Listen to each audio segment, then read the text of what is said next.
Энэ удаагийн ивент итгэгчээр 1xBet хамтран ажиллаж байна. Та e-спорт эсвэл спорт үзэх дуртай бол найз нөхдөөрөө багахан бооцоо тавин маш сонирхолтой маягаар үзэх боломжтой боллоо. Та анхны бүртгэлээрээ Номоза гэсэн промо кодыг ашиглаж доорх линкээр бүртгүүлээд 100% депозитоо өнгөө аваад найз нөхдөөрөө цагийн хөгжилтэй өнгөрүүлэх боломжтой боллоо. Сайн байцгаана уу? Номозас Колкран давтамаар л өнөөдрийнхөө дугаараар та бүхэндээ Ростов болсон нэгэн гэмт хэргийн талаар та бүхэндээ танилцуулах гад бэлтлээ. Ингээ бүгдээрээ шууд хэрэгтэй орцгоё. Ростовчуудын дунд цуврал алга гарснаас хойш 18 жилийн дараа дахин нэг цуврал алга гарсан байна. За өмнө нь болохоор 2000 онд 32 настай эмэгтэйг бол хүчиндээд баймилж алсан хэрэг гарсан бол үүнээс нэг жилийн дараа 2001 онд дахин нэг хэрэг гарсан нь 16 настай охин хүчиндүүлээд баймилж алуулсан талаар бол нэлээ сенсацтай хүлээж авч байсан. За энэ хэрэгээс хойш 18 жилийн дараа яг энэхүү хэрэг бол дахин давтагдсан байгаа. 24 настай Маргарита гих бүсгүй Орос сургуугүй алга болгоод олдохдоо бол цогцсон бол хүчиндүүлээд за баймилж алсан байдалтайгаар олцсон. За энэхүү хэрэг бол даймжирсараад Ростовыг бол нэлээ сенсацтай тухайн үед бол эрэл агуулгын хамгийн томор хийж исэн энэхүү хэрэг бол сүрдүүлэн тал ихэлсэн. За харамсалтай нь бол цогцсон олдохтой ч гэсэн яг өмнөшгөө за яг нөө 16 32 настай эмэгтэйг адил байдлаар цогцсон олцсон учраас за Ростовчууд болохоор сандралдаж эхэлсэн. За яг 18 жилийн өмнө болж исэн хэрэгтэй бол яг адилхан байна. За цуврал алга бол дахин үргэлжилж байгаа юм байна. Энэ алуучныг олох хэрэгтэй гэд Ростов хотын оршин суугчид бүгд ингэж хамтарсан. Цагдаа нартайгаа хамтарсан маш том эрэл хайгуул хамтын ажиллагааг бол хамтдаа эхлүүлсэн байдаг. За одоо бүгдээрээ цааш нь юу болсон талаар үздэгэ. За 2018 оны 10 сард Ростовын Надано хотын оршин суугч 24 настай эмэгтэй Маргарита гих бүсгүй Орос сургуугүй алга болсон. За энэхүү дуудлага цагдаагийн газар 10 сарын 16-ны орой бол ирсэн байдаг. За ингээд оршин суугч нар болон за Маргаритагийн ээж аав таньдаг хамаатан садан ажлын хамт олон за ингээд бүгдээрээ нийлээд мөн сайн дурынхан бас энэхүү эрхлийн ажиллагаанд оролцсон. За ингээд тэр эмэгтэй яагаад хизээ алга болсон бэ гэхээр яг энэ дуудлага өгөхийнхөө өмнө бол орой 10 цаг үед бол гэрээсээ гараад явсан. Уцаа аваад гараа явахдаа утахгүй ирээд ирнэ гэж хэлээд гарсан. За ингээд хідэн цаг алга болсон учраас ээж нь бол байн залгасан. За утас нь бол дуудаж исэн. За ингээд хэсэг хугацааны дараа дахиад залгахад бол утас нь холбогдох боломжгүй гэдэг мэдээг бол дуулаад ээж аав хоёр нь хоёулаа төгшүүрийн төхөө авангуудаа шууд цагдаагийн газар мэдгдсэн. За эргээд хамгийн түрүүнд бол өөрсдийнхөө зүгээс хийсэн юм гэх юм бол сошиалаар цацсан байгаа. За ингээд 24 настай Маргарита гих бүсгүй Орос сургуугүй алга боллоо. Ингээд үс нь бол юм цайвар шаргал үстэй саарл нүдтэй энэ нэмэгтэйг одоо харсан үтсэн хүн байх юм бол яаралтай гэж холбоо бариулаач гэсэн байгаа. За үүнийг одоо сошиалаар мэдсэн найзууд хамт олон нь бол хамтдаа эрлийн ажиллагааг бол нэгдээд эхлүүлсэн байгаа. Барилга, нураагдж байгаа барилга, баригдж байгаа барилгууд булан тохоо болгоныг үзчихсэн. Тэгээд дээрэс нь хогийн пүнкрүүдийг шалгаж исэн. Усны худгуудыг хүртэл ингээд маш сайн нэгшсэн боловч юроосоо олдохгүйсэн. За ингээд хэсэг хугацаа өнгөрсний дараагаар бол албан ёсоор түүний цогцсон нэгэн бичил хорооллын супермаркетын дэрэгдээс бол хэвтэй байдалтай газраас бол олцсон. За түүний бол хоолойг нь багалзуурдаад эхлээд алчсан, дараа нь цогцсон дээр нь хорсол үлдсэн байх боломжтой гэд. За шүүх шинжээчд бол хамгийн түрүүнд бол цогцыг авч яваад амар хурдан дүгнэлт хийсэн. За тэр дүгнэлт нь юу байсан бэхээр энэ бол баймилж асныхаа дараа цогцтой хорсол үлдсэн байна гэдэг. За түүнийг барьж авахын тулд бол хамгийн ойрын хүмүүсээс нь бол мэдүүлэг аваад нэгжлэг хийгээд мөрдлөг явуулсан. За мөрдлөгийн үйл ажиллагааг яг албан ёсоор бол 11 сарын 26-ны өдөр бол нээсэн байт юм лээ. За энэхүү Маргаритагийн хэрэгээс яг 1 сарын өмнө бас нэг охин бол ингээд баймилагдаад хүчндүүлсэн байдалтай олцсон. За цагдаа нар бол тухайн үед за ингээд цуврал алгын нэг байж магадгүй болцшгүй байх гэсэн төгшүүрийг бол аль хэдийн авцсан байсан. Маргарита нас ороод түүний цогц бол олоход бол дахин гэмт хэрэг бол яалчгүй энэ бол цуврал алга муу юм байна. Маньяк дахиад үйлдэлээ хийж эхэллээ гэд төгшүүрийн тохиог бол яаралтай аваад за энэ бол мөрдөн байцаах ажиллагааг бол 11 сарын 25-наас эхлээд бол хийсэн байдаг. За яг энэ хүү хугацаанд болохоор зэрэг өмнө нь байсан мөрдлөгийн 2000 болон 2001 онд гарч исэн алгуутай дүүцүүлж харьцуулаад ДНК-гийн шинжилгээнүүдийг одоо тухайн үед бол авсан байсан. За тэгэд энэ ДНК-гийн шинжилгээнүүдийг аваад цуглуулад нотлох баримтуудыг бол мөрдөн байцаагч нар маш сайн цуглуулж исэн.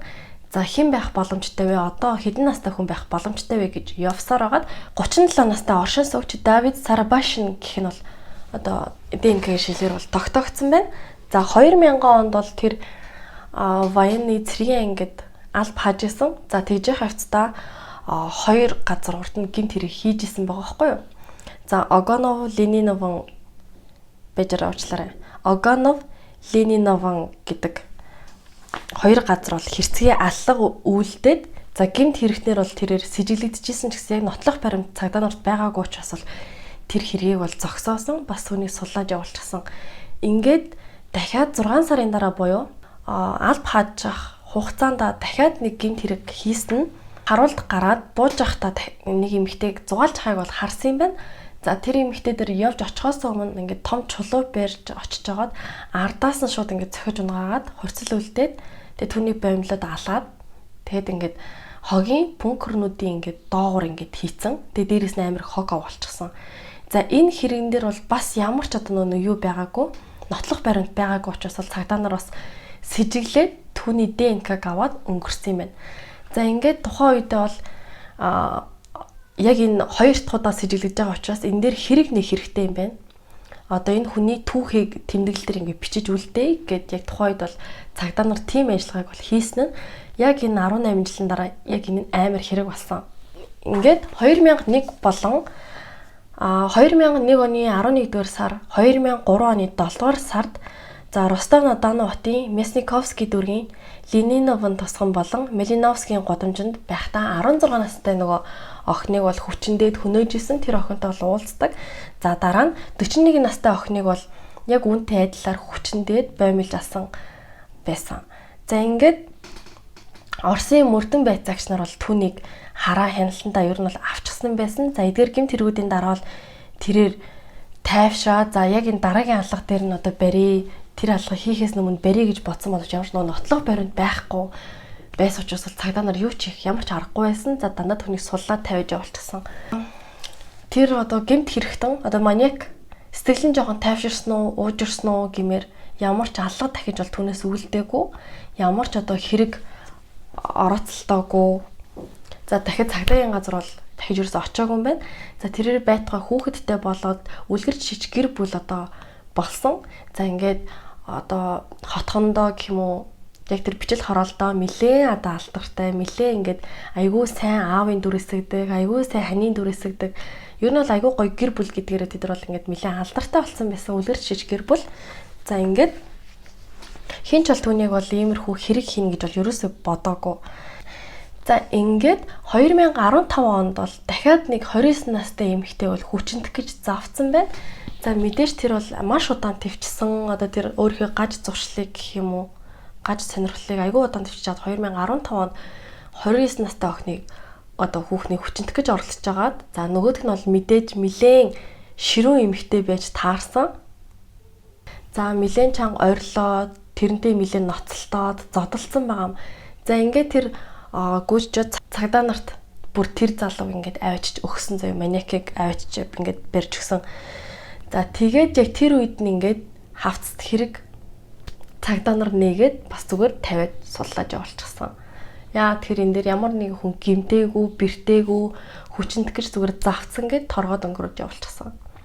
За гэхдээ яг энэ үед бол маш сайн ДНК-гийн шинжилгээг нь аваад үлдсэн байсан цагдаа нар. Гэхдээ бас нэг амар харамсалтай юм гэх юм бол 2000 оны криминологчид бол маш муу ажилласан. Хэрвээ тэр үед шууд одоо нотлох баримтыг нь яаж ийж гаргаж олоод тэр хэрэгтэнд бариад шууд тухайн үед нь шоронд хорьсон ч юм уу ингэсэн байсан бол магадгүй Маргарита өгөхгүй байх байсан. За харамсалтайгаар бол криминологчид бол маш буруу ажилласан, буруу аргаар ажилласан, чадваргүй байсан. За тэгээд яг ингээд ийм одоо энэ ийм хэрэг дээр одоо ажиллаж исэн туршлагатай тим ерөөсөө цагдаа Ростов хотод бол ерөөсөө байгаагүй урд нь. Ингээд яагаад энэ маниак 18 жилийн дараа гин дахиад хүн алах болвоо? Яагаад энэ сэтлэн дахиад үүссэн бэ гэсэн чи ерөөсөө архинаас болсон. Тэр арх ууж явахдаа за яг нэг эмэгтэйг гадаа одоо Скамейка энэ модон санал гэдэг штэ. Яг энэ Скамейка дээр сууж исэн нэг эмэгтэйг харсан, тэр нь Маргарита гэсэн эмэгтэйсэн. За тэр эмэгтэйг харчаад дахиад нөгөө сэтэл нь ингээд төрөөд эхэлсэн. Дахиад нэмгэн нотовцтой эмэгтэйнийг хараад дахиад нөгөө юм нь хөдлөөд дээрээс найрх ууцсан өөрийгөө ямар ч контролох чадваргүй байсан. За ингээд тэр дахиад түүнийг одоо өөрийнхөө өмсөжсэн нэмгэн күртгийг ингэж одоо ороож агаад түүнийг ардаас нь багалзуурдаж ухаан алдуулчаад за тэгээд тэрийг одоо жоохон чирэнгуут ингээд нэг юм жалга руу гэх юм уу ойролцох тэр жалга руу авч ороод түүнийг бол хүчнээд за нилээн тамалж бол хүчнсэн байсан бол түүний цогцон дээр бол гарч ирсэн. Ямар сандаа бүр амир хэрцгий ноцтойгоор амь насанд нь хүрсэн гэсэн төгөлд одоо шинжээчдээс гарсан шүү дээ.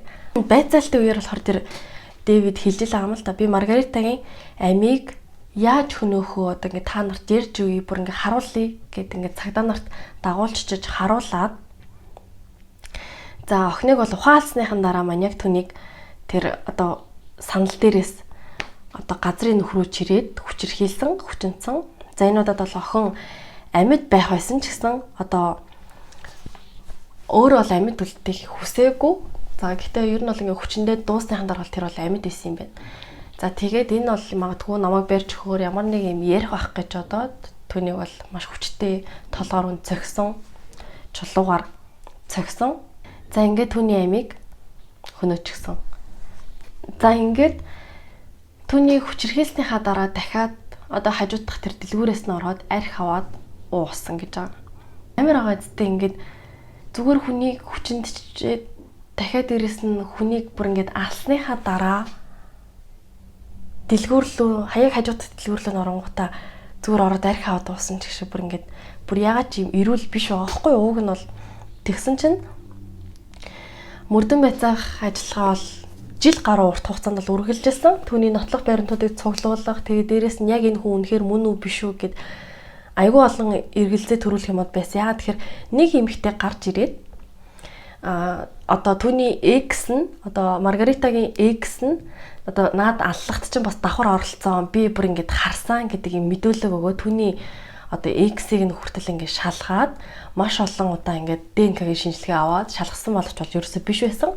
За тэгээд тэр залууч гэсэн өөрийгөө биш гэж нотлохын тулд айгүй олоодор ингээд цагдаа дээр дуудагдаж айгүй их одоо шинжилгээнүүд өгсөн байдаг. Тэгээд одоо тэр гүтгэгч эмэгтэйгээс дахиад ингээд мэдүүлэг аваад яагаад ингээд худлаа хийсэн бэ? Энд чи ямар ч ингээд юу нотлох баримт байхгүй байна. Тэр үнэхээр хүчндээгүй байна. Ямар ч аллагт бол оролцоогүй байна гэд хэлэхэд бол би ч гэсэн наадтай ч үерхчихсэн. Зүгээр X-ээсээ өшөөг авах гэж ирсэн юм аа, авмаар ирсэн юм аа гэсэн юм тэнэг хариулт хэлсэн байгаа. За. Oh my god. Ингээд үлгэр жишээ гэр бүлийн хүн гэгдэг ийм хүн яагаад энэ хүү гэмт хэрэгтний сэжигтэн болоод бүр дээрээс нь ингээд алуурчин болчихоо. Магадгүй тэр ингээд сэтгцийн одоо сэтгц хуваагдлын өвчтөй ч гэдэг юм уу, сэтгэл мэдрэлийн өвчтөй байх гээд сэтгцийн мэдрэлийн тасагт одоо өгөхөд бол ямар ч өвчнөй бол гэж ерөөсө гараагүй сэтгц нь ив ирүүлсэн. Тэр зүгээр л магадгүй хүн алгахыг хүссэн. Магадгүй тэр садист байсан байж магадгүй. Мөрдөн байцаагчдын мэдээлснээр болохоор зэрэг 37 настай Дэвид Сарабаш нь 2018 оны 10 сарын дундуур 24 настай Маргаритагийн амийг хөнөөгөөд хүчирхийлээд дахин үүнээс гадна 5 халдлага үйлдэж байсан гэсэн мэдээлэл бол өгсөн. За тэдний нэг нь л ерөөсөө амьд үлдэж чадсан, нөгөө нэг 29 настай эмэгтэй байгаа. За бүх нотлох баримтуудыг цуглуулсны дараа хэргийн материалыг шүүхэд өгөхөд урд нь энэ одоо маньяк цэргийн ангид байсан учраас цэргийн шүүхээр бол явна гэд. За бүх хэргийг цэргийн шүүх рүү шилжүүлсэн. Бас цагдаа нар бол нэлээд нотлох баримтуудыг хангалттай цуглуулад түүнийг бол цаазар авах ялаар ялаж чадсан байт юм байна. Тэгэд өнөөдрийнхөө дугаараар хамт байсан та бүхэндээ маш их баярлалаа. Ингээ дараагийнханд оролцууллаа. Түр баяртай. Та нар тэгээд subscribe, like ерөөсө дардгүй билээ штэ. Subscribe, like-а дараад хонхоо дараад үзээрэй заяа. За баярлалаа. Баяртай.